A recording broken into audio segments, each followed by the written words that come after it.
Good morning all of you. सर्व विद्यार्थ्यांना आजच्या क्लाससाठी शुभेच्छा.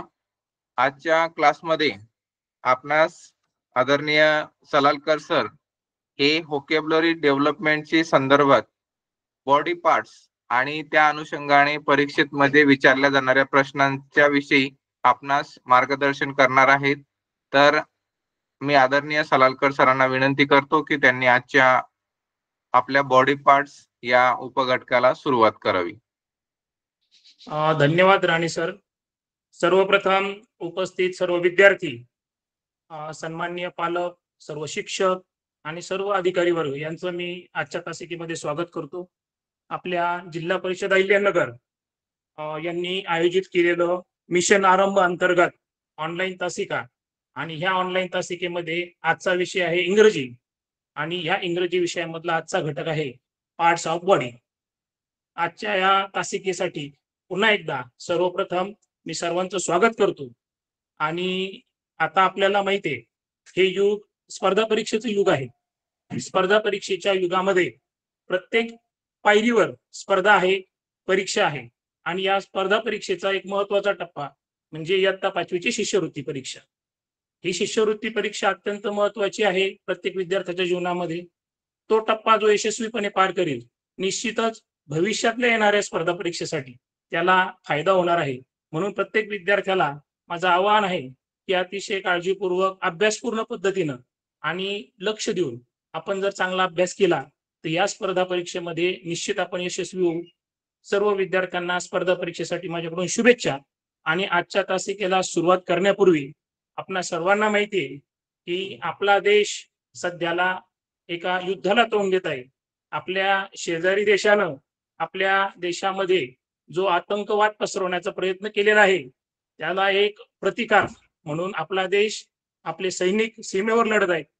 तर शौर्यपूर्ण आणि अत्यंत साहसीपणाने लढणाऱ्या सर्व सैनिकांना मी माझ्या वतीनं, आपल्या सर्वांच्या वतीनं मानवंदना देतो आणि आजच्या तासिकेला सुरुवात करतो. आपणा सर्वांना माहिती आहे की आपल्या सध्याच्या तासिकांमध्ये इंग्रजी विषयाअंतर्गत विविध उपघटक सुरू आहेत. आजच्या इंग्रजी तासिकेमध्ये किंवा इंग्रजी विषयाच्या तासिकेमध्ये आजचा घटक आहे पार्ट्स ऑफ बॉडी किंवा त्याला आपण बॉडी पार्ट्स असे म्हणतो. आता आपल्याला सर्वांना माहिती आहे की आपण जेव्हापासून बालवाडी, अंगणवाडी किंवा इयत्ता 1ली ते 4थी पर्यंत किंवा जे KG मध्ये असतील त्या पद्धतीनं आपण पार्ट्स ऑफ बॉडी शिकलेलो आहोत. मग पार्ट्स ऑफ बॉडी, बॉडी म्हणजे शरीर, पार्ट्स म्हणजे अवयव. मग शरीराचे अवयव हे आपण आजच शिकतोय का? नाही. आपण ते म्हणजे कदाचित आपल्याला जशी समज आली तेव्हापासून आपण ते शिकत आहोत. सुरुवातीच्या काळामध्ये आपण मातृभाषेमध्ये शिकलो. म्हणजे मराठीमध्ये साधारणपणे बॉडी पार्ट्स किंवा शरीराचे जे अवयव आहेत त्यांचे नावं आपल्याला सर्वांना माहिती आहेत. परंतु इंग्रजीमध्ये आपल्याला त्या बॉडी पार्ट्सचे, सगळ्या बॉडी पार्ट्सचे नावं माहिती नसतील, कदाचित काही नसतील.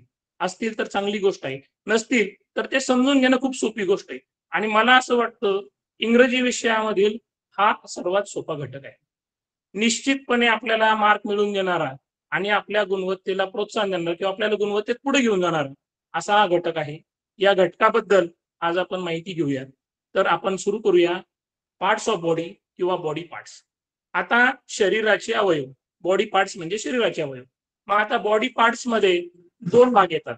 आपण त्याला साधारणपणे अवयवाला आपण ऑर्गन म्हणतो. मग त्याला बॉडी ऑर्गन्स, ऑर्गन्स 2 प्रकारचे असतात. एक असतात इंटरनल ऑर्गन, एक प्रकार असतो इंटरनल ऑर्गन, दुसरा प्रकार असतो एक्सटर्नल ऑर्गन. मग आता इंटरनल आपल्या शरीराच्या आतमध्ये जे ऑर्गन्स असतात, जे अवयव असतात, जे पार्ट्स असतात त्यांना आपण इंटरनल ऑर्गन्स म्हणतो. आणि आपल्या शरीराच्या बाहेर जे ऑर्गन्स आहेत किंवा अवयव आहेत त्यांना आपण एक्सटर्नल ऑर्गन्स म्हणतो किंवा बाह्य अवयव. आता आपल्याला आपण सर्वप्रथम इंटरनल ऑर्गन्स बद्दल बघू. आता इंटरनल ऑर्गन्स मध्ये काय येतं? सर्वप्रथम येतो तो आपला मेंदू, त्याला आपण इंग्रजीमध्ये ब्रेन म्हणतो. मग ब्रेनचं काम काय आहे? आपल्या शरीरामध्ये विचार प्रक्रिया जी चालते, निर्णय क्षमता जे किंवा निर्णय प्रक्रिया जी चालते, निर्णय क्षमता जी असते ती ब्रेन मध्ये असते. ब्रेन हा आपला एक महत्वाचा इंटरनल ऑर्गन आहे. त्यानंतर दुसरा इंटरनल ऑर्गन आहे हार्ट. ज्याला आपण हृदय म्हणतो. मग हार्टचं काम काय आहे? हार्टचं काम आहे ब्लड सर्क्युलेशन, म्हणजे रक्ताभिसरण. आपल्या शरीराच्या प्रत्येक भागापर्यंत रक्त पोहोचवणे हे हार्टचं काम आहे. त्यानंतर तिसरं आपला महत्वाचा इंटरनल ऑर्गन आहे आपली रेस्पिरेटरी सिस्टीम. आता मुद्दाम इंग्रजी नावं सांगतो कारण आपला हा इंग्रजी विषय आहे आणि इंग्रजीमध्ये जे सर्व नावं येतील. Respiratory system. रेस्पिरेटरी सिस्टीम म्हणजे आपली श्वसन संस्था. मग त्यामध्ये आपलं काय येतं? आपल्या नाकापासून ते आपल्या श्वास नलिकेपासून ते आपल्या फुफ्फुसांपर्यंत.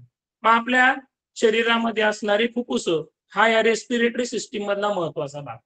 मग रेस्पिरेटरी सिस्टीम मधला महत्वाचा भाग असणारे फुफ्फुस यांना इंग्रजीमध्ये लंग्स असे म्हणतात.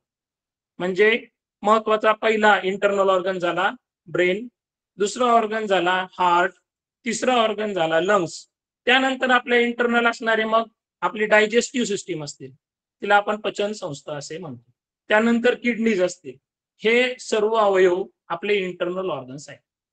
मग आता आपल्याला साधारणपणे इयत्ता 5वी मध्ये शिष्यवृत्तीमध्ये जे अवयव आहेत ते एक्सटर्नल ऑर्गन किंवा बाह्य अवयव जे आहे त्यांचा याच्यामध्ये किंवा या घटकामध्ये समावेश असलेला आढळतो. परंतु आपण इंटरनल ऑर्गन्स आपल्या माहितीसाठी एक आपण त्याचं प्राथमिक स्वरूप बघितलं. आता आपण एक्सटर्नल ऑर्गन्स म्हणजे आपल्या शरीराचे पार्ट्स किंवा बॉडी पार्ट्स बघूया. आता त्यामध्ये सर्वप्रथम आपण जर आपल्या शरीराच्या सर्वात वरच्या भागापासून सुरुवात केलं तर सर्वात वरती काय आपल्या हेड, ज्याला आपण हेड म्हणतो. मग आता हेडमध्ये फक्त हेड हा एक अवयव आहे, पण त्याच्यामध्ये छोटे छोटे आणखीन अवयव आहेत. मग ते अवयव आपण बघूया. मग हेड सगळ्यात महत्वाचं हेड जे आहे त्याला आपला समोरचा जो चेहरा दिसतो त्याला आपण फेस म्हणतो. फेसमध्ये आपल्या सर्व चेहऱ्याचा समावेश होतो, त्याला आपण फेस म्हणतो. त्यानंतर आपल्या डोक्यावर असणारे केस त्यांना आपण हेअर म्हणतो. त्याच्यानंतर आपल्या केसांच्या खालचा भाग आपल्या समोरच्या चेहऱ्याचा भाग त्याला आपण फोरहेड म्हणतो. फोरहेड म्हणजे कपाळ. त्यानंतर आपण ज्याद्वारे पाहू शकतो, पाहण्याचा आनंद घेतो. आपल्याला माहिती आहे आपल्याला सगळ्यात जास्त ज्ञान हे पाहण्यातून कळतो किंवा मिळतो. मग आपल्याला पाहण्याचा आनंद जो अवयव देतो तो म्हणजे आईज, त्यांना आपण डोळे म्हणतो. एक डोळा असेल त्याला आय म्हणतो. दोन्ही डोळ्यांचा उल्लेख जर केला गेला त्याला अनेक वचन म्हणून आईज म्हणतो. त्यानंतर नोज, ज्याद्वारे आपण वेगवेगळ्या प्रकारच्या वास किंवा आपलं श्वसन ज्या मार्गातून चालतं किंवा ज्याद्वारे चालतं त्यानंतर आपल्याला वास ओळखण्यासाठी या ऑर्गनचा या पार्टचा उपयोग होतो किंवा वापर होतो, ते म्हणजे नोज. त्यानंतर ऐकण्यासाठी आपल्या शरीराला आवश्यक असणारा आपला बॉडी पार्ट किंवा आपल्याला ऐकण्याची क्रिया सुलभ करणारा आपला बॉडी पार्ट म्हणजे इयर. इयरद्वारे आपण ऐकू शकतो, इयर. त्यानंतर माउथ. माउथमध्ये पण आणि दुसरे अवयव आहेत, त्यांचा सगळ्यांचा एकत्रित विचार केल्यास माउथ हा अवयव तयार होतो. मग माउथ म्हणजे तोंड. त्यानंतर माउथचाच एक भाग असणारा लिप्स म्हणजे ओठ. त्यानंतर याच माउथ मध्ये असणारे आणि आपलं कोणतंही अन्न आपल्याला चावण्यासाठी, कारण पचन होण्यासाठी अन्न चावावं लागतं आणि ते अन्न चावण्यासाठी आपल्या तोंडाच्या आतमध्ये असणारे दात त्यांना आपण टीथ असे म्हणतो, त्यांना इंग्रजीत टीथ असे म्हणतात. त्यानंतर आपल्याला बोलण्यासाठी, आता मी जे बोलतोय यासाठी मला मदत करणारा किंवा यासाठी मला सहाय्यक ठरणारा अवयव, तुम्हाला सहाय्यक ठरणारा अवयव आपल्या सगळ्यांना, तो म्हणजे टंग म्हणजे जीभ. त्यानंतर जिभेचा आणखी फक्त एकच वापर आहे का बोलण्यासाठी? नाही. तर आपल्याला जिभेवर चव कळते. आपण जो पदार्थ खातोय त्या पदार्थाची चव आपल्याला जिभेवर समजते, म्हणून जीभ हा एक महत्वाचा अवयव. त्यानंतर चीन. आता चीन हे एका देशाचं पण नाव आहे. मग चीन बॉडी पार्ट, तो चीन वेगळा, तो देशाचा नाव. हे चीन म्हणजे आपली हनुवटी, आपल्या तोंडाचा असणारा खालचा चेहऱ्याचा खालचा भाग म्हणजे हनुवटी. त्यानंतर चिक. आता बघा बऱ्याच वेळा आपला असा गोंधळ होतो, विद्यार्थ्यांचा असा गोंधळ झालेला आम्ही बघतो. काय बघतो? की चीक आणि चीन याच्यामध्ये विद्यार्थी गोंधळतात. चीक म्हणजे आपले गाल आणि चीन म्हणजे हनुवट. मग चीक आणि चीन यामध्ये जो बदल आहे, स्पेलिंग मध्ये पण बदल आहे पहा. CHEE चीक, चीक म्हणजे गाल आणि CHIN चीन, चीन म्हणजे हनुवटी. हे दोन वेगवेगळे अवयव आहेत आणि हे दोन वेगवेगळे पार्ट्स आहेत आणि यांचा विचार किंवा यांचं आपण यांची संकल्पना आपण स्पष्ट किंवा आपल्या डोक्यामध्ये निश्चित केली पाहिजे की चीक म्हणजे गाल आणि चीन म्हणजे हनुवट. त्या मुद्दाम अशा प्रकारचा प्रश्न आपल्या परीक्षांमध्ये विचारला जाऊ शकतो जिथे आपण कन्फ्यूज होऊ शकतो. त्यावेळेस आपण कन्फ्यूज न होतं चीक म्हणजे गाल आणि चीन म्हणजे हनुवटी हे निश्चितपणे ओळखता आलं पाहिजे आपल्याला किंवा आपल्याला त्या पद्धतीने त्या ठिकाणी लिहिता आलं पाहिजे. त्यानंतर आपलं धड आणि आपलं डोकं यांना जोडणारा भाग म्हणजे नेक, मान. नेक म्हणजे मान. मग मानेचा वापर, मानेचा शरीराला असणारा उपयोग काय आहे की आपण आपलं डोकं आपण साधारणपणे 90 अंशामध्ये वळू शकतो मानेच्या साह्याने. आपलं जे वरचं डोकं आहे ते मुव्हेबल कशामुळे, मानेमुळे. मान तिला इंग्रजीमध्ये नेक असं म्हणतात. त्यानंतर आता हा सगळा भाग झाला डोक्याचा आणि चेहऱ्याचा. यानंतर पुढचा आहे ट्रंक, आपल्या शरीराचा महत्वाचा भाग. आता डोकं झालं, डोकं झाल्यानंतर डोक्याचा भाग झाला, डोक्याचे अवयव झाले. यानंतर आपण खालच्या भागात येऊया, ट्रंक. ट्रंक म्हणजे धड. साधारणपणे मानेच्या खालचा कमरेपर्यंतचा भाग म्हणजे ट्रंक. ट्रंक म्हणजे धड. आता या धड याच्यामध्ये असणारे वेगवेगळे पार्ट्स. सगळ्यात पहिल्यांदा शोल्डर, शोल्डर. त्यानंतर शोल्डर म्हणजे खांदे, ज्यांना आपण मराठीमध्ये खांदे असं म्हणतो, ते शोल्डर्स. शोल्डर साधारणपणे या ठिकाणी असतात. साधारणपणे मानेच्या खाली आपले बाहू ज्या ठिकाणी निघतात, मानेच्या खाली असणाऱ्या धडाचा जोडलेला भाग त्या ठिकाणाला शोल्डर म्हणतात. त्यानंतर आपल्या छातीचा भाग, त्याला इंग्रजीमध्ये चेस्ट म्हणतो. चेस्ट म्हणजे छाती. त्यानंतर असणारा एक महत्वाचा भाग म्हणजे स्टमक. आता बहुतांश वेळा असं लक्षात आलंय की विद्यार्थी स्टमक उच्चार बरोबर करतात, पण विद्यार्थ्यांना त्याचं स्पेलिंग पाठ नसल्यामुळं या प्रश्नामध्ये विद्यार्थी गोंधळलेले आढळतात. मग स्टमक याचं स्पेलिंग खूप सोपं आहे, STOMACH. CH चा उल्लेख किंवा उच्चार क असा होतो, स्टमक. मग स्टमक म्हणजे पोट. आपलं पोट, आपण जसं आपल्या मराठी भाषेमध्ये त्याला पोट म्हणतो, तसं इंग्रजीमध्ये त्याला स्टमक असे म्हणतात. त्यानंतर पुढचा अवयव स्टमकच्या खाली आलो आपण तर असणार आपलं कंबर. मग कमरेसाठी इंग्रजी शब्द आहे वेस्ट, WAIST, वेस्ट. वेस्ट म्हणजे काय, कंबर. आपण बघा कोणत्याही कापड दुकानात गेलो, आपल्याला जर पॅन्ट घ्यायची असेल, साधारणपणे मुलांच्या बाबतीत ही गोष्ट मुलांच्या लक्षात आली असेल, मग आपल्याला तिथे विचारतात तुमचं वेस्ट काय. वेस्ट म्हणजे कमरेचं माप. मग वेस्ट म्हणजे कंबर. त्यानंतर आपल्या पाठीमागचा जो भाग आहे त्याला आपण बॅक असे म्हणतो, मराठीमध्ये त्याला आपण पाठ म्हणतो, त्याला इंग्रजीमध्ये बॅक म्हणतात, BACK. मुळात बॅक, बॅक या इंग्रजी शब्दाचा अर्थच पाठीमागे असा होतो, म्हणूनच त्याला पाठ, पाठ याला प्रतिशब्द इंग्रजीमध्ये आहे बॅक. यानंतर हिप. हिप म्हणजे आपल्या शरीराचा आपण जो बसतो तो भाग, त्याला आपण पार्श्वभाग असं मराठीत म्हणतो. आपला पार्श्वभाग म्हणजे हिप. आता बघा, शोल्डर म्हणजे खांदा, चेस्ट म्हणजे छाती, स्टमक म्हणजे पोट, वेस्ट म्हणजे कंबर, बॅक म्हणजे पाठ आणि हिप म्हणजे पार्श्वभाग. यानंतर आता आपलं डोकं झालं, धडाचा भाग झाला.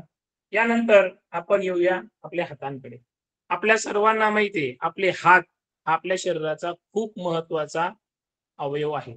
तसा शरीराचा प्रत्येक अवयव हा महत्वाचाच असतो, परंतु आपल्याला काम करताना सगळ्यात जास्त ज्याचा वापर होतो ते म्हणजे हात. आणि या हातांचे आपण आता पार्ट्स बघूया. यामध्ये सर्वात प्रथम आर्म. आर्म म्हणजे बाहू. आपल्या शरीरामधला साधारण खांद्याच्या पुढचा कोपऱ्यापर्यंतचा भाग त्याला आर्म असे म्हणतो. आर्म म्हणजे त्याला मराठीमध्ये बाहू असे म्हणतात. त्यानंतर एल्बो. एल्बो म्हणजे कोपरा. ज्या ठिकाणी आपला बाहू आणि अग्रबाहू हे एकमेकांना जोडलेले असते त्याला एल्बो असे म्हणतात. आपण मराठीमध्ये त्याला कोपरा असे म्हणतो. आता कोपऱ्याचा वापर काय? आपला अग्रबाहू जो आहे तो आपण रोटेट करण्याचं किंवा त्या ठिकाणी फिरवण्याचं काम, त्या ठिकाणी वळण्याचं काम हे त्या कोपऱ्यामध्ये होत असतं. त्याला आपण एल्बो असे म्हणतो इंग्रजीमध्ये. त्यानंतर फोरआर्म म्हणजे अग्रबाहू. आपल्या कोपरापासून ते मनगटापर्यंतचा जो भाग आहे, साधारणपणे या कोपऱ्यापासून त्या मनगटापर्यंतचा जो हा मधला भाग आहे त्याला अग्रबाहू असे म्हणतात. त्याला इंग्रजीमध्ये फोरआर्म असे म्हणतात. मग आता फोरआर्म आणि आर्म यामधला बदल किंवा यामधला फरक तुमच्या लक्षात आला असेल. आर्म म्हणजे बाहू, साधारणपणे खांदा ते कोपरा यामध्ये जो भाग असतो त्याला आर्म म्हणतात. आणि फोरआर्म म्हणजे कोपरा ते मनगट याच्यामध्ये जो भाग असतो त्याला फोरआर्म म्हणजेच अग्रबाहू असे म्हणतात. त्यानंतर या ठिकाणी आपला अग्रबाहू झाल्यानंतर आपला हाताचा पंजा आणि अग्रबाहू याच्यामध्ये जो भाग असतो, ज्या ठिकाणी आपण घड्याळ घालतो, पहा बहुतांश वेळा प्रश्न असा येतो की tell the body part where you wear your watch. आपण आपलं वॉच, आपल्या वॉचलाच नाव आहे रिस्ट वॉच. रिस्ट वॉच म्हणजे जे आपण रिस्टवर बांधतो ते वॉच. मग आपण या ठिकाणी जो अवयव आहे, जो अग्रबाहू म्हणजे फोर आर्म आणि हाताचा पंजा आहे पाम यांना जो जोडतो त्याला आपण रिस्ट असे म्हणतो. रिस्ट म्हणजे काय? मनगट. लक्षात ठेवा, मनगटावर बरेचसे प्रश्न येतात, त्याला मनगट म्हणतो. मग मनगटाचा वापर काय होतो? जो आपला हाताचा पंजा असतो तो आपण वळवण्यासाठी किंवा फिरण्यासाठी वेगवेगळ्या अँगल मध्ये त्याला आपल्याला रिस्टचा उपयोग होतो. त्यानंतर हँड्स. आता आपले एकत्रित जे दोन्ही हात असतात त्याला आपण हँड्स म्हणतो. त्यानंतर पाम, आपल्या हाताचा तळवा म्हणजे तळहात त्याला आपण पाम असे म्हणतो किंवा त्याला इंग्रजीमध्ये पाम असे म्हणतात. पहा PALM. हा तुम्हाला हँड्स माहित असेल, रिस्ट माहित असेल, फोर आर्म, एल्बो, आर्म हे माहित असेल, पण पाम हा साधारणपणे एक नवीन शब्द मला असं वाटतो आलेला असेल. तर पाम म्हणजे तळहात, एवढं निश्चित लक्षात ठेवायचं, याच्यावर पण प्रश्न येतात. त्यानंतर या तळहाताला आपले बोट असतात त्यांना आपण फिंगर्स असे म्हणतो. मग आता फिंगर्स, किती फिंगर्स असतात? एका हाताला 5 फिंगर्स असतात. आणखी एक महत्वाची गोष्ट अशी आहे की हाताच्या बोटांना फिंगर्स असे म्हणतात आणि पायाच्या बोटांना टोज असे म्हणतात. हा एक महत्वाचा मुद्दा लक्षात ठेवण्यासारखा आहे किंवा लक्षात ठेवायला पाहिजे. फिंगर्स ही हाताच्या बोटांनाच म्हणतात. मग आपल्या एका हाताच्या बोटांना 5 फिंगर्स असतात. मग फिंगर्स म्हणजे बोटे. त्या 5 फिंगर्स पैकी एक महत्वाचा जो अंगठा, ज्याला आपण अंगठा म्हणतो, तो म्हणजे त्याला इंग्रजीमध्ये थंब असे म्हणतात. थंब म्हणजे अंगठा आणि अंगठा म्हणजे त्याला इंग्रजीमध्ये थंब असे म्हणतात. हे पक्क मनात ठेवायचं, थंब म्हणजे अंगठा. त्यानंतर आपल्या प्रत्येक फिंगरला आपण नख असतात, त्या नखांना इंग्रजीमध्ये नेल असे म्हणतात. आता याला नेल म्हणतात, आपण सगळेजण नेल कटर हा शब्द वापरतो. नेल कटर, नेल म्हणजे नख, कट करणारी वस्तू किंवा मशीन म्हणजे नेल कटर. त्यानंतर आपण नेल पेंट लावतो, पहा मुली, बहुतांश मुली लावत असतील. नेल पेंट, पेंट म्हणजे रंग, नेल म्हणजे नख, नखांना जो रंग लावला जातो त्याला आपण नेल पेंट म्हणतो. मग नेल, त्यामधला नेल हा शब्द म्हणजे नख. आपल्या प्रत्येक बोटाला नख असतं पहा, तर नेल म्हणजे नख.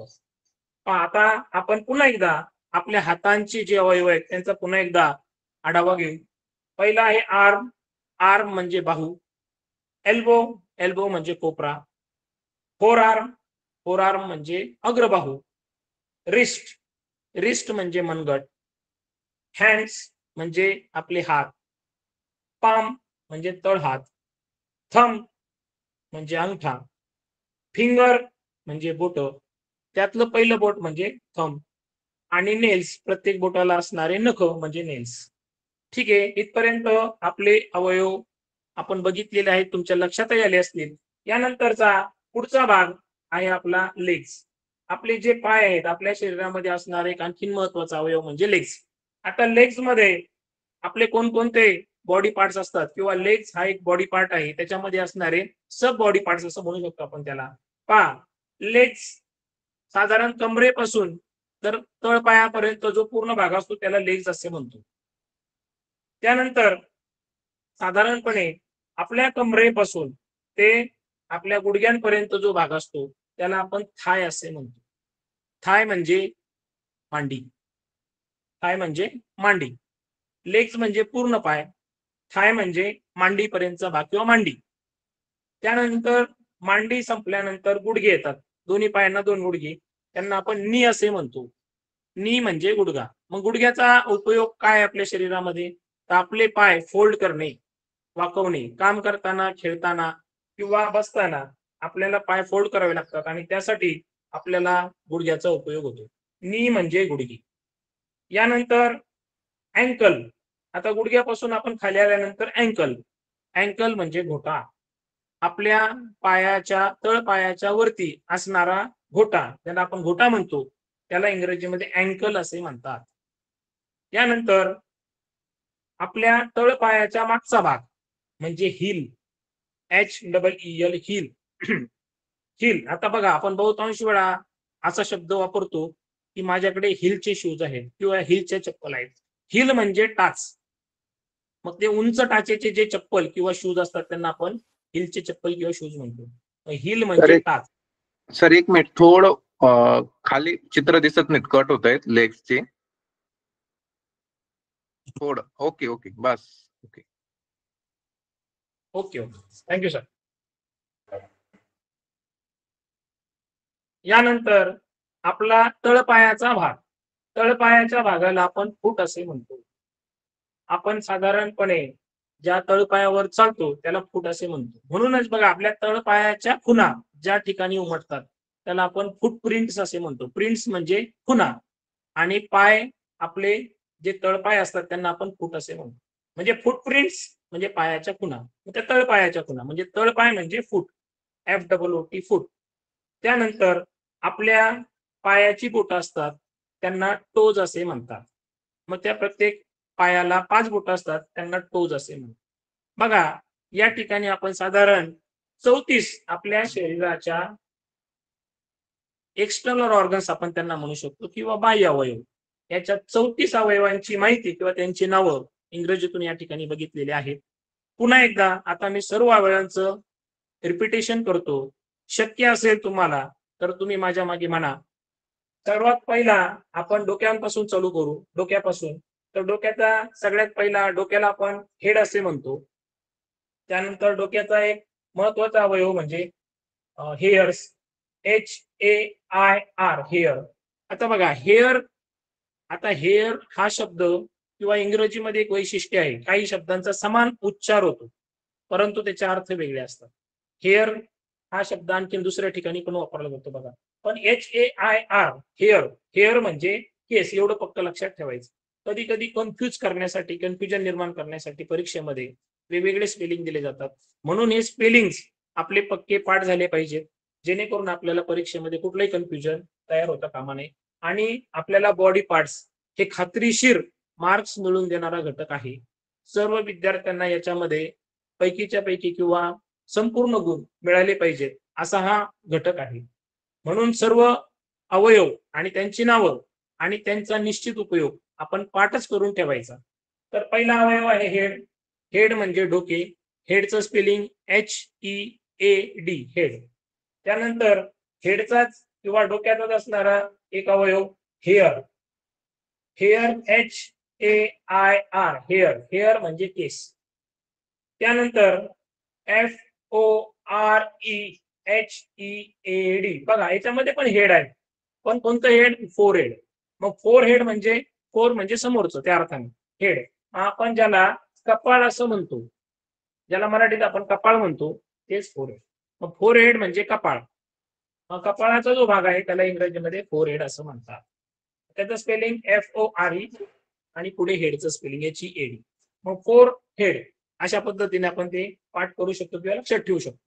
त्यानंतर महत्वाचा अवयव आणखी एक आय. ज्याने आपल्याला सगळं व्हिजन मिळतं, ज्याने आपल्याला सगळी दृष्टी मिळते आणि आपल्याला माहिती आहे आपल्याला जवळपास 83% ज्ञान हे आपल्याला पाहण्यातून मिळतं. जे आपले 6 ज्ञानेंद्रिय आहेत, आपले जे ज्ञानेंद्रिय आहेत त्या 5 ज्ञानेंद्रियांपैकी एक महत्वाचा ज्ञानेंद्रिय म्हणजे आय. या पंच ज्ञानेंद्रियापैकी किंवा 5 महत्वाचे जे आपल्याला नॉलेज देणारे आपले ऑर्गन्स आहेत त्यापैकी एक महत्वाचा अवयव म्हणजे आय. त्याच्यानंतर आयचं स्पेलिंग EYE. त्यानंतर NOSE नोज. नोज पण एक ज्ञानेंद्रिय आहे. तुम्हाला मला सर्वांना माहिती आहे. नोज पासून आपल्याला सगळ्यात महत्वाचं नोजचं काम आहे श्वासोच्छ्वास, म्हणजे श्वास आत घेणे, श्वास सोडणे. त्याचबरोबर वास ओळखणे हे सुद्धा नाकाचं काम आहे. त्यालाच इंग्रजीमध्ये आपण नोज असे म्हणतो. याच्या संबंधात पण असा प्रश्न येऊ शकतो की विच ऑर्गन आयडेंटिफाईज स्मेल. अशा प्रकारचा जर प्रश्न आला, स्मेल म्हणजे वास आणि स्मेलशी संबंधित आपला अवयव आहे नोज, एवढं लक्षात ठेवायचं. त्यानंतर इयर. आपल्याला साधारणपणे 20 डेसिबलच्या पुढे आवाज ऐकण्याची आपली कानाची क्षमता असते. मग कोणताही आवाज आपण कानाच्या साह्याने ऐकतो. मग कानाला इंग्रजीमध्ये EAR इयर असे म्हणतात. त्यानंतर माउथ, MOUTH माउथ. माउथ मध्ये मग तोंडामध्ये असणारा सर्व भाग हा माउथ या संकल्पनेत येतो किंवा माउथ त्याला आपण असं म्हणतो. त्यानंतर तोंडाचाच एक भाग म्हणजे लिप्स. आता तोंडाचा काय उपयोग होतो? तोंड हा आपल्या पचन संस्थेचा एक भाग आहे. अन्न तोंडात गेल्यानंतर त्याचं पचन किंवा त्याची खाण्याची क्रिया चालू होते. चावण्याची क्रिया असेल किंवा त्यात लाळ मिसळणे असेल हे सगळं तोंडात होतं. म्हणून तोंडात अन्न पचन होण्याची प्रक्रिया सुरू होते. माउथ हा पचन संस्थेचा एक महत्वाचा भाग आहे आणि आपल्या शरीराचा पण एक महत्वाचा भाग आहे. त्यानंतर अवयव आहे. त्यानंतर लिप्स. या तोंडाचाच एक भाग असणारा लिप्स. बहुतांश वेळा आपल्या समजा मुलींना त्याचा अनुभव असेल, लिप्सला आपण लिपस्टिक लावतो. स्टिक म्हणजे चिटकणे. म्हणजे जो रंग किंवा जो पदार्थ आपण लिप्सला लावतो त्याला आपण लिपस्टिक असं म्हणतो. मग लिप्स म्हणजे ओठ. मग ओठांचा उपयोग आपल्याला कशासाठी होतो? ओठांचा उपयोग होतो आपल्याला बोलण्यासाठी. मग लिप्सचा महत्वाचा उपयोग होतो बोलताना. त्यानंतर एक महत्वाचा तोंडाचा अवयव आहे किंवा चेहऱ्याचा अवयव आहे टीथ. साधारणपणे आपल्या शरीरामध्ये 32 एक परिपक्व दाताच्या संस्थेमध्ये 32 दात असतात. तर टीथ म्हणजे दात. मग हा एक महत्वाचा अवयव आहे. अन्न चावणे आणि त्याच्यात लाळ मिसळणे हे दातांमध्ये क्रिया होत असते. त्यानंतर आपल्या शरीराचा आणखीन एक महत्वाचा अवयव टंग. टंग म्हणजे जीभ. TONGUE टंग. जीभ नसेल तर आपल्याला बोलता येणार नाही. आणि जिभेचा आणखीन दुसरा, कारण जीभ हे ज्ञानेंद्रिय पण आहे. मग जिभेचा आणखी दुसरा उपयोग काय? जिभेपासून आपल्याला चव पण समजते. त्यानंतर एक महत्वाचा अवयव चीन. चीन म्हणजे हनुवटी. मग अशीच आपला चीन आणि चीक याबद्दल आपण चर्चा केलेली आहे. चीन म्हणजे हनुवटी.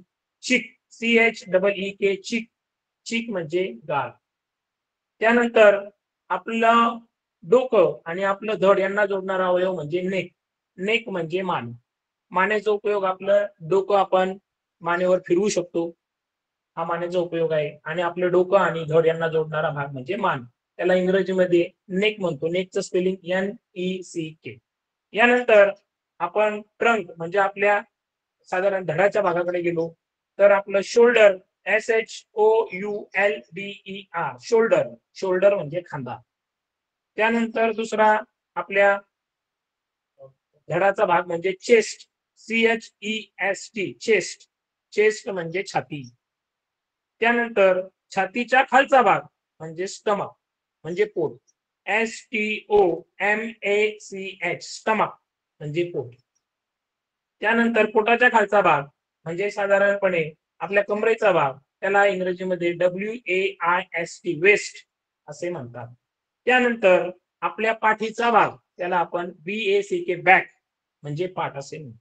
त्यानंतर आपल्या पाठीच्या खालचा पण पाठीमागचा आपल्या शरीराच्या पाठीमागचा भाग हिप त्याला आपण पार्श्वभाग असे म्हणतो. साधारण आपण बसताना पार्श्वभागावर बसतो. हिप त्याला हिप असे म्हणतात. HIP heap. त्यानंतर पुढचा अवयव आहे आपण हँड्स. त्याचे त्याच्यामध्ये असणारे दुसरे अवयव पहा, आर्म.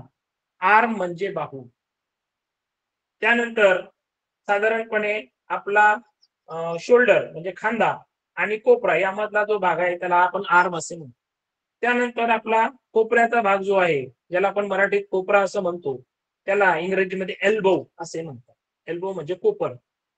त्यानंतर कोपर आणि आपले मनगट याच्यामधला जो भाग आहे साधारणपणे हे कोपर हे मनगट याच्यामधला जो भाग आहे त्याला फोर आर्म असे म्हणतात. FOREARM four arm. त्याला आपण काय म्हणतो अग्रभाऊ असे. त्यानंतर साधारण आपला अग्रभाऊ आणि हाताचा पंजा यांना जोडणारा भाग म्हणजे रिस्ट त्याला आपण मनगट असे म्हणतो. रिस्ट आपण जे आपलं रिस्ट वॉच घालतो ते रिस्टवर ठेवतो किंवा रिस्टवर आपण ते बांधतो त्याला रिस्ट म्हणजे आपलं मनगट. त्यानंतर हँड्स आपले हात. त्यानंतर PALM पाम. पाम म्हणजे आपला तळहात. त्यानंतर पुढचा आपल्या हाताला असणारे फिंगर्स. आपल्या प्रत्येक हाताला आपल्याला 2 हात असतात. 2 हाताला फिंगर्स 5-5 फिंगर्स असतात. या फिंगर्स मध्ये असणारं पहिलं फिंगर म्हणजे अंगठा त्याला इंग्रजीमध्ये थंब असे म्हणतात. बघा आपण बहुतांश वेळा आधार कार्ड काढताना किंवा आता सध्याला बँकिंग व्यवस्थेमध्ये अनेक ठिकाणी आपण थंब देतो. मग प्रत्येक थंबचं एक वैशिष्ट्य असं आहे की थंबवर असणाऱ्या रेषा किंवा त्या रेषांचा असणारा जो प्रकार तो प्रत्येकाचा जगामध्ये कुणाचाही सारखा नसतो. प्रत्येकाचा वेगळा असतो. म्हणून आता बहुतांश ठिकाणी थंब स्कॅन केले जातात. मग थंब म्हणजे अंगठा. त्यानंतर या आपल्या हाताच्या प्रत्येक बोटाला नखे असतात. त्यांना आपण नेल्स असे म्हणतो. पायाच्या बोटांना पण असतात. त्यांना नेल्स असे आपण म्हणतो. नेल NAIL नेल. त्यानंतर आपण लेग्स कडे येऊया. लेग्स मध्ये आपल्या कमरेपासून ते तळपायापर्यंत जो भाग आहे त्याला पूर्ण एकूण आपण लेग्स असे म्हणतो. म्हणजे मराठीमध्ये पाय. यामध्ये कमरेपासूनचा गुडघ्यांपर्यंत जो भाग आहे त्याला आपण थाय असे म्हणतो. थाय म्हणजे THIGH म्हणजे थाय म्हणजे मांडी. 2 मांड्या असतील तर thighs.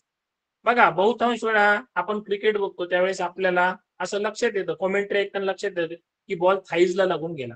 Ball pass touching through thighs म्हणजे बॉल थाईजला लागून गेला. मग थाय हा शब्द आपण ऐकतो. आता आपण थाईज म्हणजे मांडी हे पक्क लक्षात ठेवायचं. त्यानंतर नी म्हणजे गुडघा. आपण नी कॅप वापरतो. म्हणजे पहा खेळताना आपण त्या ठिकाणी एक पट्टी लावतो त्याला नी कॅप म्हणतो. नी म्हणजे गुडघा KNEE. आता इथं के जरी असला तरी याचा उच्चार मात्र नी आहे. नी म्हणजे गुडघा. त्यानंतर घोटा त्याला आपण अँकल असे म्हणतो. त्यानंतर हिल म्हणजे असणारी आपली टाच त्याला हिल HEEL हिल असे म्हणतो. त्यानंतर आपला जो तळपाय आहे या संपूर्ण तळपायाला फूट असे म्हणतो. FOOT फूट. त्यानंतर आपल्या पायाची जी बोट आहेत त्यांना टोज असे म्हणतात. एक असेल तर टो आणि सगळे बोटांचा जर उल्लेख असेल त्याला अनेकवचन टोज असे म्हणतो प्लुरल फॉर्म. अशा प्रकारे आज आपण साधारणपणे आपल्या बॉडी पार्ट्सच्या किंवा बॉडीच्या 34 पार्ट्सचा या ठिकाणी अभ्यास केला. त्यांची मराठी नावे त्यांची इंग्रजी नावे बघितली. त्यांचा उपयोग या ठिकाणी आपण अभ्यासला. आता मी तुम्हाला या ठिकाणी काही लिखित स्वरूपातली माहिती दाखवतो. ती सर्वांनी बघा आणि मला त्या पद्धतीने प्रत्युत्तर द्या.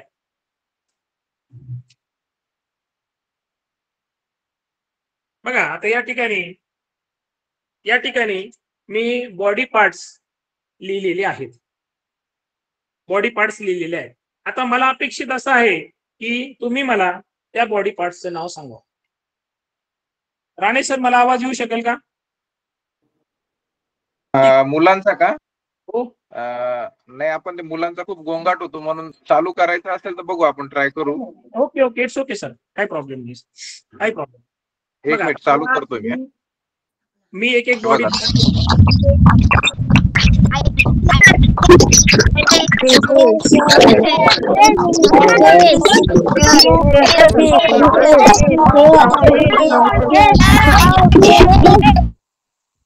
नाही सर आवाज काय होतो मुलांचा स्पष्ट येत नाही. भरपूर बोलतात ना.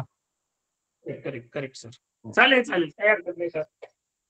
तर मला तुम्हीच आता तुमच्या जागेवरून सांगायचंय. ठीक आहे, माझ्यापर्यंत आवाज नाही आला तरी चालेल, पण तुम्ही ओळखायचंय. आता मी प्रत्येक इथे तुम्हाला बॉडी पार्ट वाचून दाखवतो, त्याचा तुम्ही मराठी मला अर्थ सांगायचा आहे आणि त्याचा शक्य असेल तर वापर पण सांगायचा आहे, उपयोग सांगायचा आपल्या शरीरासाठी. पहिला बॉडी पार्ट आहे हेअर. हेअर म्हणजे काय? हेअर म्हणजे केस. ओके. त्याच्यानंतर दुसरा बॉडी पार्ट आहे फोरहेड. फोरहेड म्हणजे कपाळ. बरोबर. त्यानंतर तिसरा बॉडी पार्ट आहे आय. आय म्हणजे डोळे. डोळ्यांचा उपयोग आपण व्हिजन किंवा पाहण्यासाठी डोळ्यांचा वापर करतो. बरोबर. त्यानंतर चौथा बॉडी पार्ट आहे नोज. नोज म्हणजे मराठीत त्याला आपण काय म्हणतो? नाक. त्याचा उपयोग आपल्या शरीरासाठी एक तर श्वसन करण्यासाठी, श्वासोच्छवास करण्यासाठी आणि वास घेण्यासाठी किंवा वास ओळखण्यासाठी. त्यानंतर पाचवा बॉडी पार्ट आहे इयर. इयर म्हणजे कान. त्यानंतर सहावा बॉडी पार्ट आहे माउथ. माउथ म्हणजे तोंड. त्यानंतर सातवा बॉडी पार्ट आहे लिप्स. लिप्स म्हणजे ओठ. आता माउथचा उपयोग माउथ अन्न चावण्यासाठी किंवा जेवण करताना किंवा अन्न खाण्यासाठी आपल्याला तोंडाचा वापर होतो. इयरचा वापर होतो आपल्याला ऐकण्यासाठी. त्यानंतर सातवा आहे लिप्स. लिप्स म्हणजे ओठ. बोलण्यासाठी लिप्सचा आपल्याला वापर होतो. त्यानंतर टीथ. अन्न चावण्यासाठी आपल्याला टीथचा वापर होतो. त्यानंतर टंग. टंग म्हणजे जीभ. जिभेचा वापर कशासाठी होतो आपल्याला? चव ओळखण्यासाठी, बोलण्यासाठी. त्यानंतर 10वा पार्ट आहे चिन. चिन म्हणजे हनुवटी. यानंतर 11वा बॉडी पार्ट आहे चिक. चिक म्हणजे गाल. यानंतर 12वा बॉडी पार्ट आहे नेक. नेक म्हणजे मान. साधारणपणे डोके वळवणे यासाठी आपल्याला मानेचा उपयोग होतो. त्यानंतर 13वा बॉडी पार्ट आहे आयब्रो. आता साधारण काही बॉडी पार्ट्स चार्ट मध्ये नव्हते, परंतु त्यांना आपण एक्स्ट्रा वाढवलेला आहे. तर 13वा बॉडी पार्ट आपण आयब्रो हा घेतलेला आहे. आयब्रो म्हणजे भुवई. साधारणपणे आपल्या डोळ्यावर जी भुवई असते, आता आपल्याला बहुतांश वेळा असा प्रश्न पडू शकतो, भुवईचा उपयोग काय? तर आपल्या डोळ्यामध्ये कचरा जाऊ नये किंवा डोळ्याचं संरक्षण व्हावं यासाठी भुवई असते. मग डोळ्याच्या संरक्षणासाठी डोळ्याचं संरक्षण करणे हे भुवईचं काम असते. आयब्रो म्हणजे भुवई. त्यानंतर आय लॅशेस. आता आय लॅशेस म्हणजे पापण्या, पण पापण्यांवर असणारे केस. पापण्या म्हणजे पापण्यांचे केस, त्याला आय लॅशेस असे म्हणतात. त्यानंतर आयलिड्स. आयलिड्स म्हणजे पापण्यांची त्वचा. जी पापण्यांची त्वचा असते त्याला आयलिड्स म्हणतात. आणि आय लॅशेस म्हणजे पापण्यावरचे केस. या सर्वांचा उपयोग आहे किंवा या सर्वांचं महत्व आहे डोळ्याच्या संरक्षणासाठी. लक्षात ठेवा, हे 3 अवयव आपल्या चार्ट मध्ये नव्हते. हे आपण 3 अवयव स्वतंत्र घेतलेले आहेत. आयब्रो म्हणजे भुवई, आय लॅशेस म्हणजे पापण्या आणि आयलिड्स म्हणजे पापण्यांची त्वचा. आय लॅशेस म्हणजे पापण्यांचे केस. पहा, आयब्रो EYEBROW आयब्रो.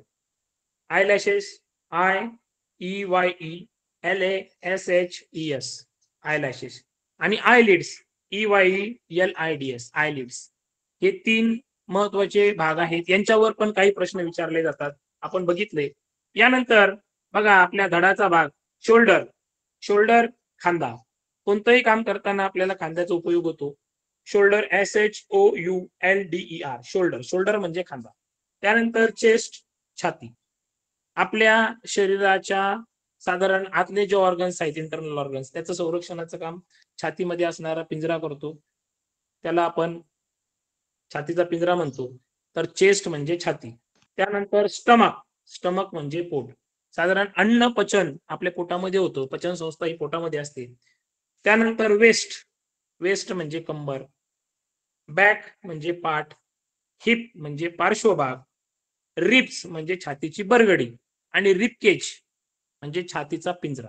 आता हा इंटरनल ऑर्गन्स तुम्हाला नाहीत, परंतु तुम्हाला जास्त माहिती असावं किंवा थोडं एक्स्ट्रा नॉलेज म्हणून रिब्स म्हणजे छातीची बरगडी, एक रिब, आणि रिबकेज म्हणजे छातीचा पिंजरा. त्यानंतर हँड्स. हँड्स मध्ये आर्म म्हणजे बाहू. त्यानंतर एल्बो. एल्बो म्हणजे कोपर, ज्याचा वापर आपण हात वाकवणे किंवा हात वळवणे यासाठी करतो. त्यानंतर फोर आर्म म्हणजे अग्रबाहू. रिस्ट म्हणजे मनगट. पाम म्हणजे तळहात. त्यानंतर फिंगर्स. आता फिंगर्स हाताच्या बोटांनाच फिंगर्स म्हणतात, पायाच्या बोटांना टोज असे म्हणतात. मग वस्तू पकडणे किंवा कोणत्याही कामामध्ये आपल्याला फिंगर्स कामी पडतात किंवा उपयोगी पडतात. त्यानंतर थंब. थंब म्हणजे अंगठा. त्यानंतर नेल. नेल म्हणजे नख. आता याच्यामध्ये आपल्याला असणारे जे 5 फिंगर्स आहेत, ज्याला मराठीमध्ये पहा वेगवेगळं नाव आहे, तसं त्याला इंग्रजीमध्ये पण वेगवेगळं नाव आहे. उदाहरणार्थ आपल्या पहिल्या बोटाला आपण अंगठा म्हणतो, इंग्रजीमध्ये थंब म्हणतात. आपल्या अंगठ्या शेजारच्या बोटाला इंडेक्स फिंगर म्हणतात. इंडेक्स फिंगर त्याला आपण मराठीमध्ये तर्जनी असे म्हणतो. जे आपलं मधलं बोट आहे त्याला इंग्रजीमध्ये मिडल फिंगर असे म्हणतात. मिडल फिंगर म्हणजे मधले बोट. यानंतर साधारण जे करंगळी शेजारचं मिडल फिंगर आणि करंगळी यांच्यामधलं जे बोट आहे त्याला रिंग फिंगर असे म्हणतात. त्याला आपण अनामिका असे म्हणतो मराठीमध्ये. त्यानंतर आपली करंगळी म्हणजेच लिटल फिंगर, त्याला इंग्रजीमध्ये लिटल फिंगर असे म्हणतात. लिटल फिंगर म्हणजे करंगळी. यानंतर आपण पायाकडे जाऊ. आता पाय हा एक महत्वाचा अवयव आहे किंवा महत्वाचा पार्ट आहे, बॉडी पार्ट. यामध्ये पहिला लेग्स. लेग्स म्हणजे संपूर्ण पाय, आपल्या कमरेपासून तळपायापर्यंत लेग्स, पाय. पायांचा वापर सगळ्यांनाच माहिती आहे, चालणे, पळणे किंवा वेगवेगळ्या कामात मदत करणे, सायकल चालवताना वगैरे आपल्या शरीराला उपयोगी पडतात लेग्स. त्यानंतर दुसरा पायाचा भाग थाय. थाय म्हणजे मांडी. साधारणपणे कमरेपासून ते आपल्या गुडघ्यांपर्यंत म्हणजे आपल्या वेस्ट पासून ते आपल्या नीज पर्यंत जो भाग असतो त्याला आपण थाय असे म्हणतो. त्यानंतर नी. नी म्हणजे गुडघे. याच्यामध्ये केचा उच्चार जास्त होत नाही, फक्त तुम्ही असं लक्षात येतं आपल्या किंवा असं वाटतं आपल्याला की नी एन डबल ई, पण तसं नाही. के एन डबल ई, नी. नी म्हणजे गुडघा, याच्यामध्ये के सायलेंट आहे, नी. त्यानंतर अँकल. अँकल म्हणजे घोटा. Uncle A N K L E, uncle. Uncle म्हणजे घोटा. त्यानंतर hill. H double E L, hill. Hill म्हणजे टाच. फूट म्हणजे पाऊल. त्यानंतर टोज म्हणजे पायाची बोटे. आणि या ठिकाणी आणखीन एक नवीन भाग आपण घेत आहोत, तो म्हणजे काफ. काफ म्हणजे पोटरी. CALF, काल्फ. काल्फ म्हणजे पोटरी. आपल्या गुडघ्यापासून ते आपल्या अँकल पर्यंतचा, घोट्यापर्यंतचा जो भाग आहे त्याला आपण पोटरी असे म्हणतो, त्याला इंग्रजीमध्ये काफ, CALF, काल्फ असे म्हणतात. यानंतर आपण आता यावर आलेले काही प्रश्न बघू. बघा, साधारणपणे आपल्या 2023च्या परीक्षेमध्ये एक प्रश्न आला होता. आपल्या 2023ला जी आपली शिष्यवृत्तीची परीक्षा झाली त्यामध्ये एक प्रश्न आलेला होता आणि तो प्रश्न अशा स्वरूपाचा होता. त्या प्रश्नामध्ये तो प्रश्न असा होता, कंप्लीट द फॉलोइंग सेंटेन्स. बघा, एकदम सोपा आणि साधारणपणे आपल्याला एकदम सहजपणे पूर्ण मार्क्स देणारा प्रश्न. ही ब्लिंक्स हिज. आता ब्लिंक, टू ब्लिंक म्हणजे काय? मिचकावणे किंवा मिचमिच करणे. मग आपण काय मिचकावतो? आपले डोळे.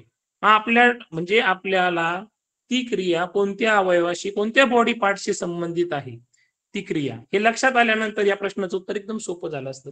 पहा, इथे पर्याय होते टोज, इयर्स, दुसरा पर्याय, तिसरा ऑप्शन होता नोज आणि चौथा पर्याय होता आईज. मग आता आपल्याला जर ब्लिंक या शब्दाचा अर्थ कळाला तर, आणि आपल्याला जर त्या अवयवाचं फंक्शन आपल्याला प्रॉपर माहिती असेल, प्रत्येक अवयवाचं नाव आणि फंक्शन, फंक्शन म्हणजे त्याचं कार्य, तर आपल्याला प्रश्नाचं उत्तर देणं एकदम सोपं होतं. याच्यामध्ये खूप विचार करण्याला वाव नव्हता किंवा खूप विचार करण्याला वेळ घालवण्याची गरज नव्हती.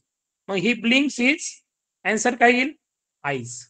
म्हणजे तो त्याचे डोळे मिचकावत होता किंवा तो त्याचे डोळे मिचकावतो. आता त्याच पद्धतीने पहा, 2022च्या परीक्षेमध्ये एक प्रश्न आला होता या ठिकाणी, चूज करेक्ट ऑप्शन. आता आपल्याला या ठिकाणी एक शब्द दिलेला आहे, हँड. तो पण एक बॉडी पार्ट आहे, हँड. आता त्याचे 4 भाग या ठिकाणी दिलेले आहेत, 3 भाग दिलेले आहेत, चौथा भाग आपल्याला त्याच्या ऑप्शन मधून ओळखायचा. मग बघा, एक आहे पाम. पाम म्हणजे काय शिकलो आपण? तळहात. एल्बो. एल्बो म्हणजे काय शिकलो आपण? एल्बो म्हणजे काय? कोपरा. त्यानंतर फिंगर्स म्हणजे बोटे. आणि चौथा भाग आपल्याला ऑप्शन मधून ओळखायचा किंवा गेस करायचा.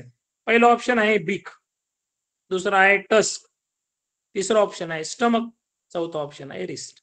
मग आता सगळ्यात महत्वाचा मुद्दा, हे सगळे जे आहेत पाम, एल्बो, फिंगर्स, यांचा आणि हँडचा काय संबंध आहे? तर हाताचे हे सगळे उप अवयव आहेत किंवा उपभाग आहेत. हात आपण पूर्ण साधारण कोपऱ्यापासून ते हाताच्या बोटांपर्यंतच्या भागाला आपण हँड्स म्हणतो. मग आता पाम तळहात सुद्धा हातामध्ये येतो किंवा हाताचाच एक भाग आहे. एल्बो कोपरा किंवा कोपर सुद्धा हाताचा भाग आहे. फिंगर्स पण हाताचा भाग आहे. मग याच्यामधला कोणता भाग आहे जो हाताशी संबंधित आहे? मग बीक बीक म्हणजे चोच, त्याचा काही संबंध नाही. टस्क म्हणजे साधारण मोठे दात जे हत्तींना वगैरे असतात ते. त्यानंतर स्टमक हा पोटाचा भाग आहे, त्याचा हाताशी थेट काही किंवा हाताचा तो काही भाग नाही. त्यानंतर चौथा ऑप्शन होता रिस्ट. रिस्ट म्हणजे मनगट जो हाताचा भाग आहे.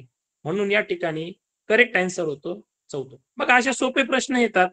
याला आपल्याला बाकीच्या प्रश्नांना वेळ खूप द्यावा लागतो बाकीच्या घटकाला, आणि साधारणपणे गणित असेल, बुद्धिमापन असेल, याला जास्त वेळ लागतो. त्या तुलनेत भाषा आणि इंग्रजीला कमी वेळात ते प्रश्न, जर आपल्याला आकलन चांगल्या पद्धतीने झालेलं असेल, आपला सराव चांगल्या पद्धतीने झालेला असेल, आपला अभ्यास चांगल्या पद्धतीने झालेला असेल, तर त्या प्रश्नाचं ऑप्शन शोधणं खूप सोपं जातं आणि त्या मार्गाने किंवा त्या पद्धतीने आपण याचं उत्तर एकदम अचूक देऊ शकतो आणि आपल्याला पूर्ण गुण मिळू शकतो. म्हणून या छोट्या छोट्या बाबींकडे आपण लक्ष देणं गरजेचं आहे. बॉडी पार्ट्स हा अतिशय सोपा भाग आहे. त्याला आपल्याला पैकीच्या पैकी गुण मिळवण्याची संधी असते आणि त्याबद्दल किंवा त्यासाठी आपण त्याचा सराव चांगला केला पाहिजे. सराव करताना खूप सोपी गोष्ट आहे. आपण आपलं शरीर आरशासमोर ठेवून आपण बॉडी पार्ट्स आपण ओळखू शकतो. त्याचं स्पेलिंग, आपल्याला एखादा बॉडी पार्ट्स आपल्याला कुणी विचारला आपल्या घरच्यांनी किंवा आपल्याला एखादा बॉडी पार्ट्स आपल्याला सगळे बॉडी पार्ट्स सांगायचे, त्याचं स्पेलिंगसह आपण ते बॉडी पार्ट्स आरशासमोर उभे राहून सांगू शकतो. हा एक उत्तम पर्याय आहे. सगळे एका कागदावर आपण लिहू शकतो. आपल्याला ज्या वेळेस वेळ असेल, बघा लक्षात ठेवा, change of work is rest. जेव्हा तुम्हाला अभ्यासामध्ये कंटाळा वाटेल किंवा जेव्हा तुम्हाला अभ्यासात थोडासा कंटाळवाणा वाटेल ना, तेव्हा काम अभ्यास सोडून खेळण्यापेक्षा किंवा इतर गोष्टी करण्यापेक्षा, खेळ पण महत्वाचा आहे, पण इतर गोष्टी करण्यापेक्षा मग त्यावेळेस असा एक खेळातून अभ्यास जो आपण घेऊ शकतो, शिकू शकतो, तो आपण घेऊ शकतो. आपला मित्र असेल, आपल्या घरामध्ये भाऊ बहीण असेल, त्यांच्या समोर उभे राहून आपण बॉडी पार्ट सांगू शकतो, त्याचे स्पेलिंग सांगू शकतो आणि प्रत्येक बॉडी पार्टचं फंक्शन सांगू शकतो. कारण फंक्शन पण आपल्याला किंवा त्याचं कार्य आपल्याला माहित असणं गरजेचं आहे. त्याच्या संबंधाने प्रश्न येतात. यानंतर पहा, या ठिकाणी काही प्रश्न आहेत. On which part of our hand do we wear a watch? बघा, आपण मगाशीच चर्चा केल्याप्रमाणे आपल्या हाताचा असा कोणता भाग आहे ज्या ठिकाणी आपण वॉच वापरतो किंवा वॉच बांधतो?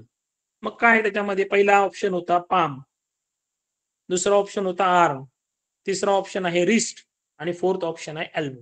मग आपण यापैकी योग्य पर्याय तुम्हाला लक्षात आलाच असेल, कारण तुम्हाला आता सगळे बॉडी पार्ट चांगल्या पद्धतीने लक्षात आलेले आहेत, त्यांचं कार्य लक्षात आलेलं आहे. पाम म्हणजे तळहात, तळहातावर आपण रिस्ट वॉच बांधत नाही. आर्म आर्म म्हणजे बाहू, त्यावर पण बांधत नाही. रिस्टवर म्हणजे मनगट, त्या ठिकाणी आपण ती वॉच बांधतो किंवा लावतो. तर रिस्ट हा ऑप्शन एकदम बरोबर आहे. एल्बो म्हणजे कोपर, त्या ठिकाणी पण लावतो, म्हणजे रिस्ट हा पर्याय बरोबर आहे. हे पटकन आपण क्षणार्धात ओळखू शकतो आणि त्याचं उत्तर आपण देऊ शकतो आणि पूर्ण गुण मिळवू शकतो. त्यानंतर दुसरा प्रश्न, which part of following protects our eyes? आपल्या डोळ्यांचं संरक्षण खालीलपैकी कोणत्या अवयव किंवा कोणत्या भागांमुळे होते, शरीराच्या भागांमुळे? पहा, पहिला आहे आयब्रोज, दुसरा आहे नोज, तिसरा आहे आयलिड्स, थर्ड ऑप्शन, आणि फोर्थ ऑप्शन आहे आय लॅशेस. ऍक्च्युली ह्या सर्वांमुळेच, ह्या आयलिड्स आणि आयलॅशेस मुळे याचं संरक्षण होतं. पण आयलिड्स म्हणजे डोळ्यांमध्ये जाणारी घाण किंवा धूळ, यामुळे ते प्राधान्याने होतं, म्हणून या ठिकाणी आयलिड्स हे उत्तर आहे.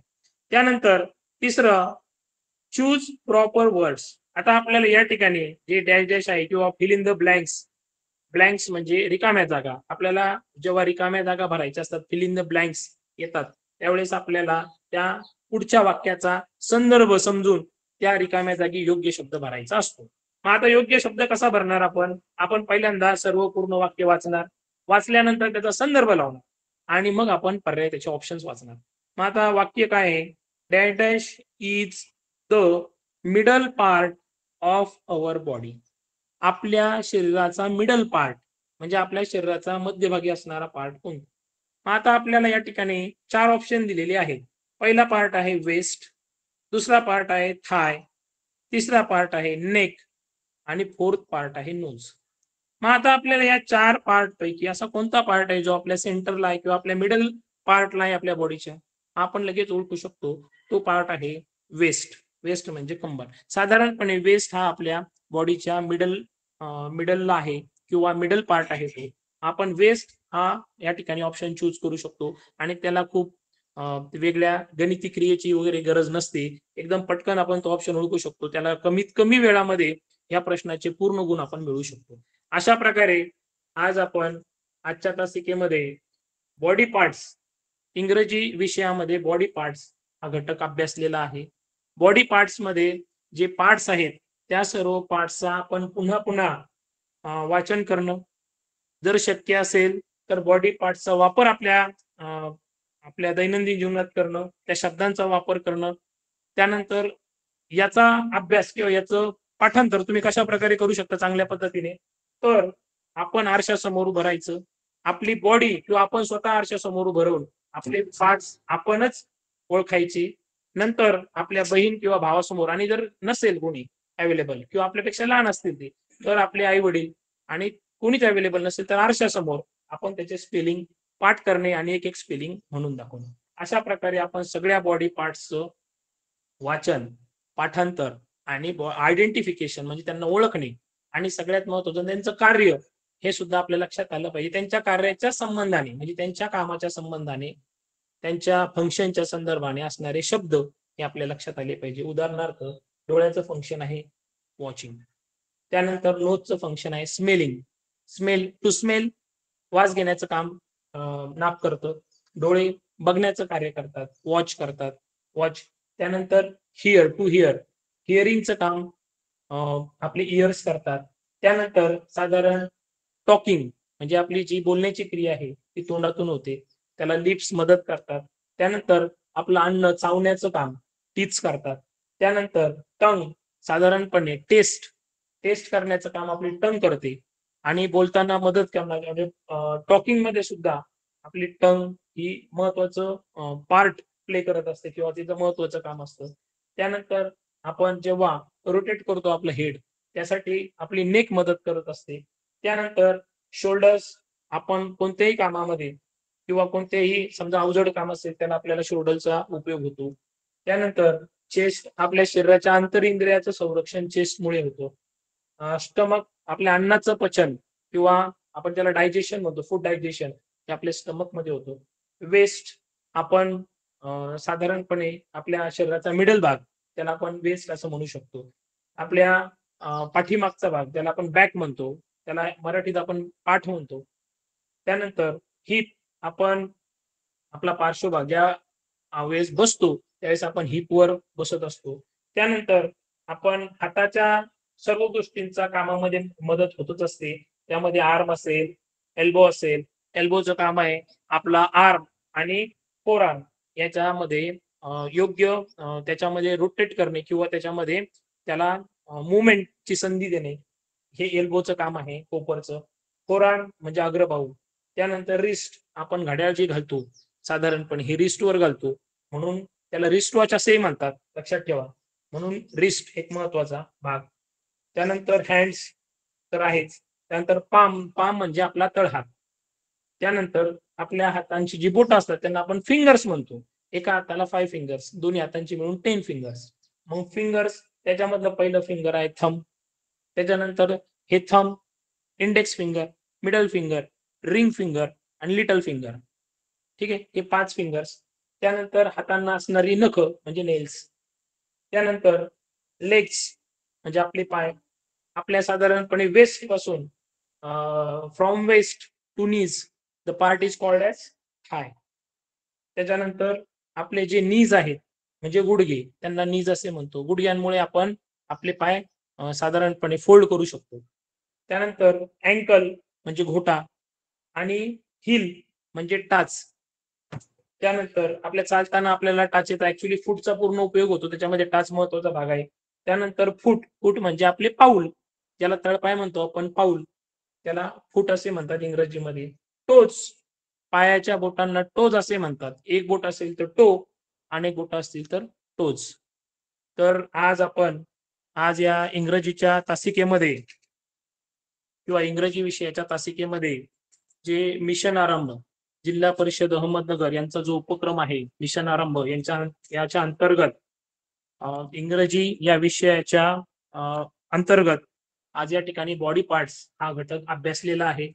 हा घटक अभ्यासताना मला ज्यांच्याकडून प्रेरणा मिळाली असे अहमदनगर जिल्हा परिषदेचे सन्माननीय मुख्य कार्यकारी अधिकारी मान्य श्री आशिष जेरेकर साहेब, त्याचबरोबर ज्यांचं मार्गदर्शन मला यासाठी लाभलं असे माननीय श्री भास्करजी पाटील साहेब, सन्माननीय शिक्षणाधिकारी प्राथमिक जिल्हा परिषद अहिल्यानगर, त्याचबरोबर सन्माननीय श्रीमती साईलता सामलेटी मॅडम, सन्माननीय गट शिक्षणाधिकारी पंचायत समिती श्रीरामपूर, सन्माननीय विटनोर साहेब केंद्र प्रमुख बेलापूर, सन्माननीय लतीफ शेख सर, माननीय मुख्याध्यापक जिल्हा परिषद प्राथमिक शाळा सुदगिरणी, याचबरोबर तंत्रस्नेही शिक्षक सन्माननीय नसीर सय्यद सर, या सर्वांचं मला सहकार्य मार्गदर्शन मला या संबंधी लाभलं.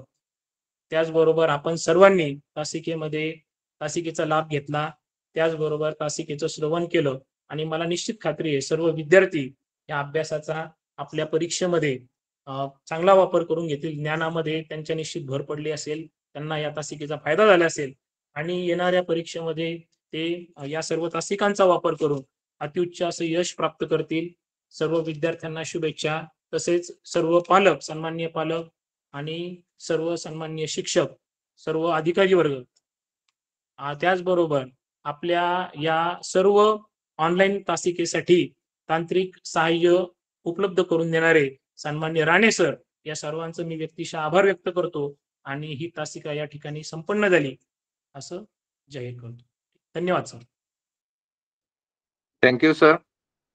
आजच्या तासिकेमध्ये आदरणीय सलालकर सर यांनी आपणास इंग्रजी या विषयाअंतर्गत जे व्होकॅब्युलरी डेव्हलपमेंटचा आपला जो टॉपिक चालू आहे त्याच्यातील सब टॉपिक बॉडी पार्ट्स याविषयीचं सखोल असं मार्गदर्शन आजच्या तासिकेच्या माध्यमातून सर्वांना केलेलं आहे. निश्चितच त्याचा येणाऱ्या परीक्षेमध्ये आणि इन फ्युचर मध्ये तुम्हाला त्याचा फायदा होणार आहे. तर सर्वांनी याचा आणखी सराव करावा आणि परीक्षेमध्ये जास्तीत जास्त गुण कमीत कमी वेळात तुम्ही मिळवावेत हीच अपेक्षा. या ठिकाणी आपण थांबूया. सर्वांना हॅव अ नाईस डे. पुन्हा भेटूया उद्या सकाळी 7 वाजता. Okay, good day sir. Good day everybody.